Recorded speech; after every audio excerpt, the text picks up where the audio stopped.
Hello, you travelers and explorers. Welcome back to Nerdy Geeks React. My name is Rhett, and I am a nerdy geek trying to react. If you're new here, welcome. Today, we are continuing my first time trip to New York City with day 2.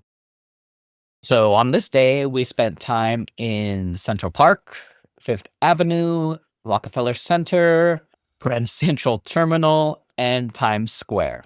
I also tried out some new foods, so stay tuned for that. But yeah, if you do like this video, please do like and subscribe to the channel. It would really help us out. And if you want to know when the final New York video drops or any of my other videos, go ahead and hit the notification bell down below. Okay, without further delay, let's go ahead and jump into my first time experiences in New York City, day 2. We left the hotel fairly early to start the second day. We were going to spend the first part of the morning walking around some of Central Park. There was no way we were going to be able to cover the entire place. Even if we took the whole day, I'm not sure if we'd have been able to do it. The place is pretty freaking big. However, there was one place in the park in particular that I wanted to see for a variety of pop culture reasons. And that was Bethesda Terrace and the Fountain. But before all of that, we stopped at Zucker's Bagels to pick up something to have for breakfast in the park. So after getting a bagel and some orange juice to go, we proceeded to our destination. Now, as I was saying earlier, Central Park is a pretty big place, being about 2.5 miles long and half a mile wide. And there are a wide variety of things to see there. I wasn't able to see a good amount of them, like the castle or the zoo, the Alice in Wonderland statue, the Balto statue. So hopefully I'll get another chance if and when I someday return to New York. But as I said, the Bethesda Terrace and Fountain were places I really wanted to see. Many times in film and television that take place in New York, this fountain shows up. The ones that immediately come to mind for me are Enchanted and John Wick 1 and 2. Yes, very different kinds of movies, but hey, I am a geek. Normality is out the window. So, anyway, the trek to the fountain was a decent walk, during which I found myself enjoying the environment. And, not just the trees and the grass and the natural elements, but also the people. There were a wide variety of people around.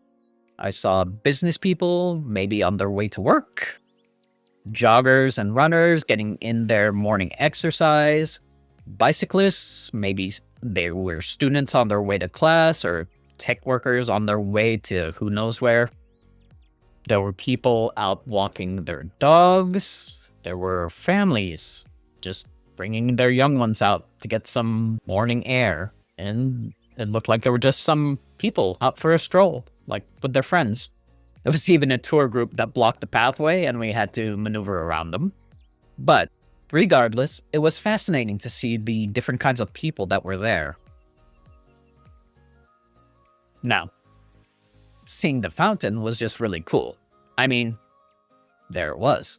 And since it was still pretty early in the day, not too many people around.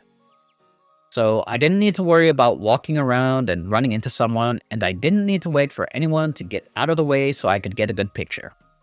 But here it was.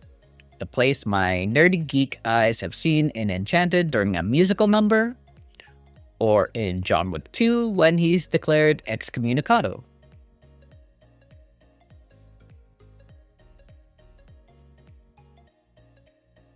So after I took some video and pictures, we sat down to eat breakfast. The bagel was delicious. Probably the best bagel I've had, though I'm not really a bagel connoisseur, so I wouldn't really know about the quality. My friend says there are even bigger and better ones out there, like ones the size of your head or something like that. I'd love to see one of those. After breakfast, I took a look at the Central Park boathouse and got some pictures. I didn't know too much about it, but I guess you can rent rowboats there and go out onto the water. And there's like a cafe restaurant there too that people can dine at. Anyway, it looked really neat, but the water was looking a bit stagnant, I guess. I mean, it's not running water, so it's been sitting there for a while, and with the geese and everything in there, yeah, it wasn't looking like something you'd want to jump into. From there, we walked under the bridge to leave the terrace, where I was again reminded of John Wick. And as we walked, I began making comparisons to San Francisco's Golden Gate Park. So whereas Golden Gate Park kind of feels more like a natural environment, Central Park feels like an actual city park. It's a little odd. When you're in Golden Gate Park, you kind of feel closed off from the rest of the city, like you're in a completely different place. But in Central Park, you don't get that feeling. You're in New York City, and just looking around shows it, because you can still see the city skyscrapers in the distance. It's like Golden Gate Park was made for nature, but Central Park was made for people. Does that make sense? I don't know if it does, but that was the feeling I was kind of getting, comparing the two of them. And as to which one I like better, it's really hard to say. I do like Golden Gate Park's natural feeling, but sometimes it feels too closed off. Plus, getting to it is usually a headache. I mean, it's not easy sometimes to get to Golden Gate Park, but Central Park feels more open, and getting to it is a lot simpler. So the accessibility to it is really nice. But after only one visit, it wouldn't really be fair to make a decision on which one I like more. But I really did enjoy Central Park, and I'm looking forward to seeing more of it someday. As we continued through the park, we saw other really cool places, like the Dairy Visitor Center and Gift Shop. Again, another place that gave me a flashback to Enchanted. Then there was the Chess and Checkers house where, and this is just a guess, people will gather here to play chess and checkers. Yeah. It's a really cool building and area. And I can imagine a lot of people gathering here to play. We encountered several awesome boulders around the park that people could climb and sit and chill on top of. Always fun to do. I'm no rock climber, but I will climb the occasional boulder if the mood strikes me. There was an area of pickleball courts called City Pickle. I'm not too familiar with pickleball, but I think it's like a toned-down version of tennis, I guess. The courts look smaller and the rackets are smaller, I guess. And it kind of reminds me of this game we played in high school, PE, but that was called paddleball.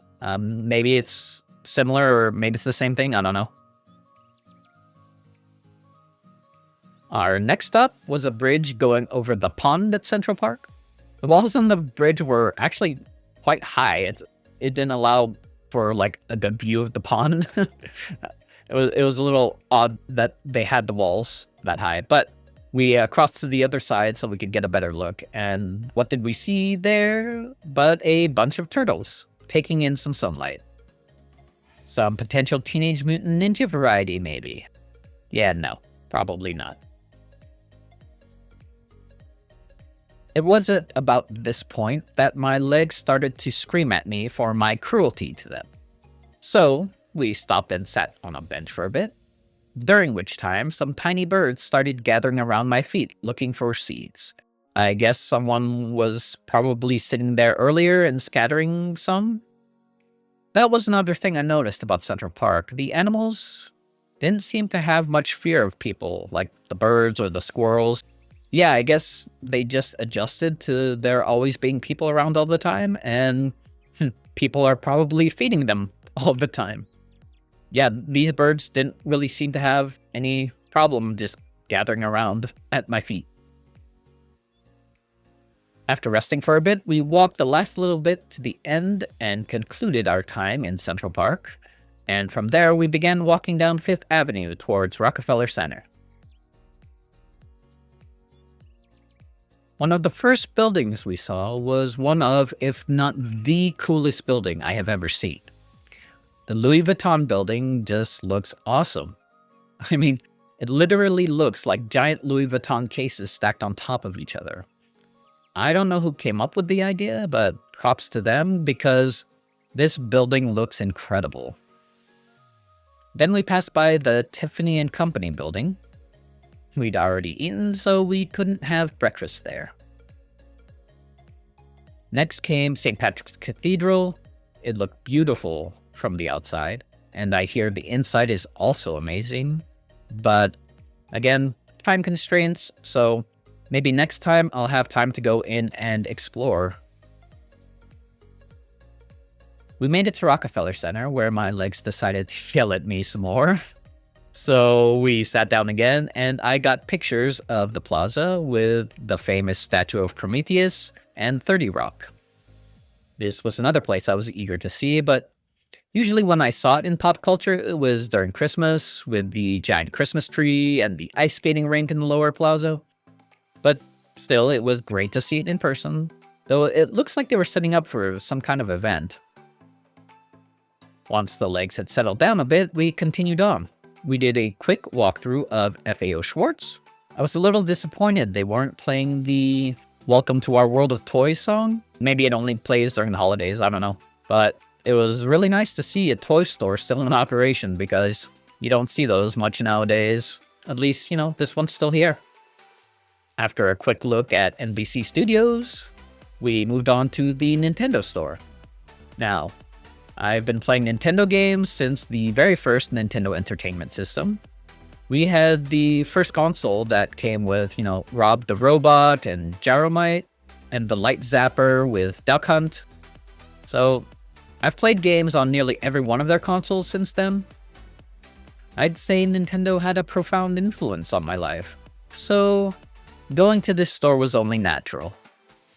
Seeing all the character statues was a lot of fun, but I gotta ask, why are Luigi and Toad shoved into the corner? Not cool. Not cool. But by this point, I needed a bit of a break, so we decided to head back to the hotel for a bit, which was a good time to visit Grand Central Terminal. This place was pretty big, and with subway lines and, regular trains routing through here, a lot of people could be seen coming and going on their way to who knows where.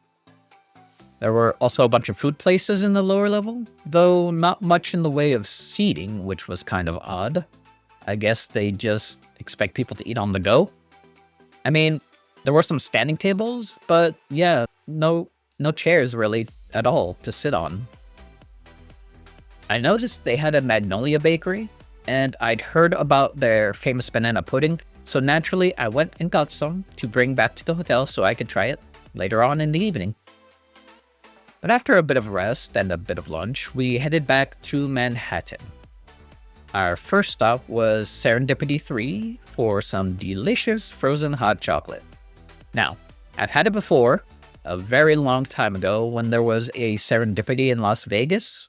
Having it again after so long, I realized I had forgotten the odd juxtaposition of the flavor and the temperature. I mean, it's hot chocolate. It has the flavor of hot chocolate, but it's cold. Well, frozen. Now, don't get me wrong, it tastes incredible, but it just feels weird to experience a flavor in the opposite temperature that you normally have it in. So, yeah, kind of odd, but still, it tastes amazing.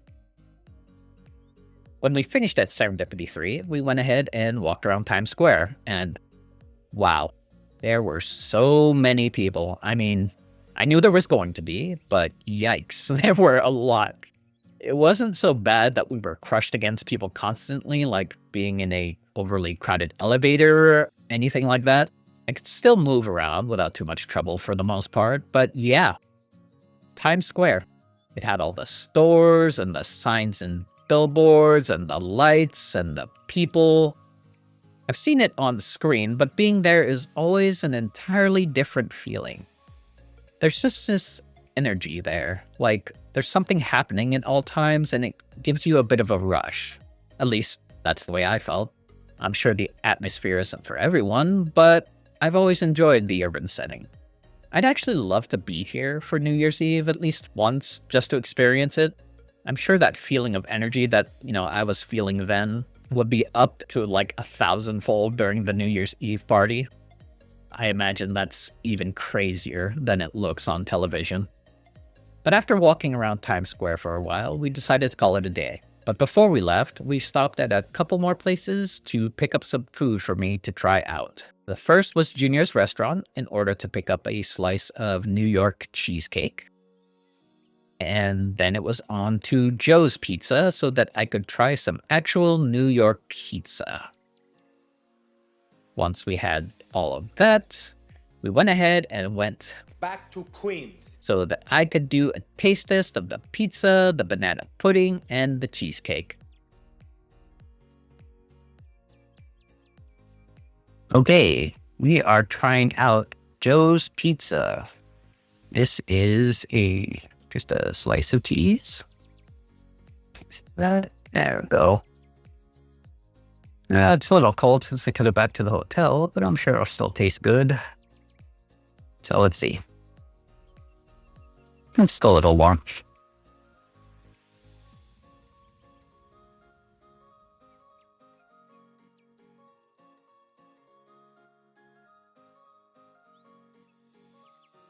Oh yeah, it would be a lot better if it was fresh, but it's still really good.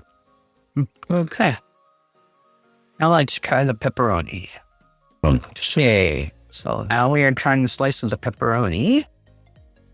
Which, just probably going to be the same as the cheese, but pepperoni on top. So there we go. Really big slices, so that's good. A little hard to hold.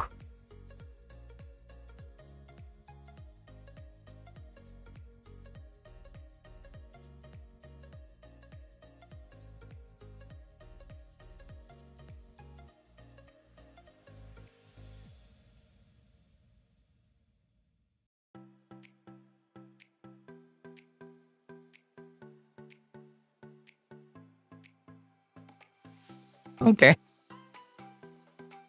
Pepperoni makes it better if you like pepperoni, but I do like it better than just the regular cheese slice. So yeah, it's really good. Again, probably be better if it was like just fresh from the restaurant, but didn't have the luxury in that. So we're just trying what we got.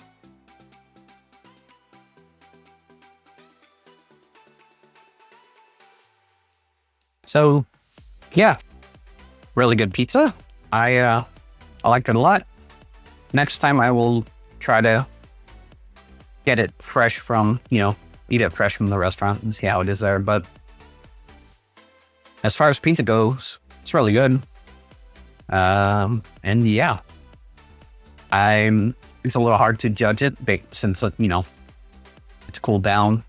So I can't really say if it's better than the other pizzas I've had. But being cold, it's still really very good. So yeah, that's pretty much all I can say. Maybe if I get another chance to try it, fresh, then I'll have a better idea. But for now, very good. Okay, next we are trying here in New York is the banana pudding. Let's see, get a good shot of that. From Magnolia Bakery. So they're supposed to be they're like famous for their banana pudding. So I thought I'd buy some and see how it tasted. So let's see how it is. I'm not exactly sure what they put in this, to be honest, other than banana and pudding. But I think they put like some kind of cupcake stuff in here. Or they like take the banana and the pudding and like blend it with, or whip it together with like a cupcake. I'm not sure what flavor cupcake. It's probably just a regular yellow or white cake. So let's give it a try and see if it's as good as they say it's supposed to be. Smash it up a bit, blend it together, mix the banana, the pudding, and the cupcake, and well, yeah. When you get them all mixed together, it starts to look really good. I'll give you guys a look at that. See? That's how it looks. All right, let's see how it tastes.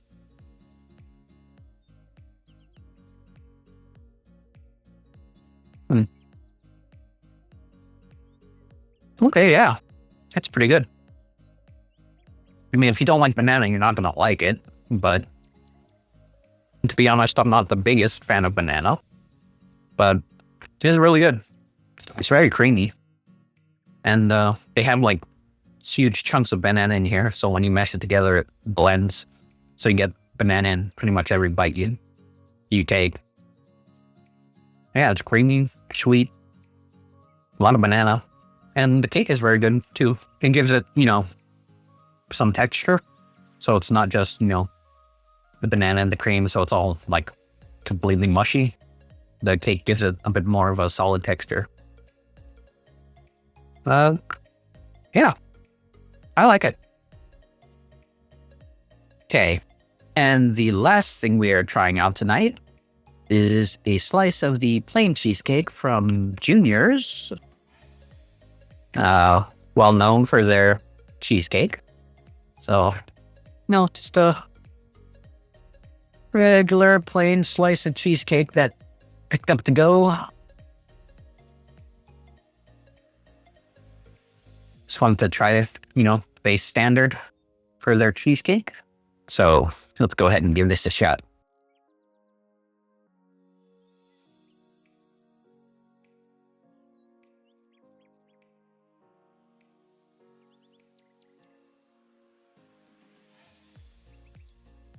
Well, it's very rich, very creamy. It's a very good cheesecake. Yeah. It's not like super dense. Because there's some cheesecakes where it's like dense and kind of hard to, get the fork or spoon through. But, this it's pretty soft. Good flavor, not overly cheesy and not overly sweet. It's a pretty good balance. So, yeah, I like this one. Okay, so that's it for day 2. It was a really fun day, but oh boy, was it tiring. I mean, pretty sure my legs cramped up at least 3 times during that day. Well, the joys of getting older, yeah? Anyway, day 3 will wrap up my videos of my trip to New York. I hope you've been enjoying watching them. If you have, please do like and subscribe to the channel. It would really help us out. And if you want to know when that final video drops or any of the other content I end up dropping, go ahead and hit the notification bell down below. And if there's any other kind of video you want me to react to, a movie or a show or some random video, whatever, go ahead and let me know in the comment down below. And if you are liking these trip videos, also let me know. I don't travel a lot, but if people want to see and hear about my traveling experiences, then I will go ahead and do more of these. Thank you again for watching, and until next time, my name is Rhett, and I am a nerdy geek trying to react. See ya.